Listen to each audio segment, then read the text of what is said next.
5 দিন বন্ধ থাকার পর মঙ্গলবার রাতে পরীক্ষামূলকভাবে চালু হয় ব্রডব্যান্ড ইন্টারনেট সেবা। অগ্রাধিকার ভিত্তিতে কূটনৈতিক পাড়া, প্রযুক্তি ও রপ্তানিমুখী শিল্প খাত পায় ওয়াইফাই সেবা।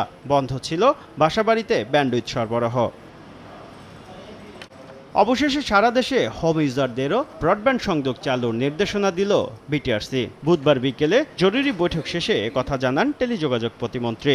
আমরা আশা করছি যে আজকে রাতের মধ্যে আমরা আমাদের পরীক্ষামূলকভাবেই সারা দেশে ব্রডব্যান্ড কানেক্টিভিটি আমরা চালু করতে পারবো।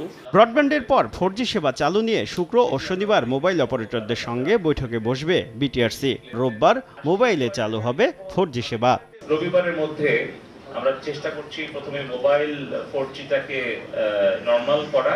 এদিকে দেশের আইন ও সরকারের নির্দেশনা না মানায় বন্ধই থাকবে ফেসবুক সহ অন্যান্য সামাজিক যোগাযোগ মাধ্যম। সরকারের নির্দেশনা মানবে এমন নিশ্চয়তা পেলেই কেবল ফেসবুক চালুর বিষয়ে সিদ্ধান্ত নেবে সরকার। 3 দিন বা 7 দিন সময় নিয়ে ফেসবুক, টিকটককে আমরা জবাব দেওয়ার জন্য বিটিআরসিতে হাজির হতে বলবো, তাদের ব্যাখ্যা, বিশ্লেষণ, বক্তব্য সহ।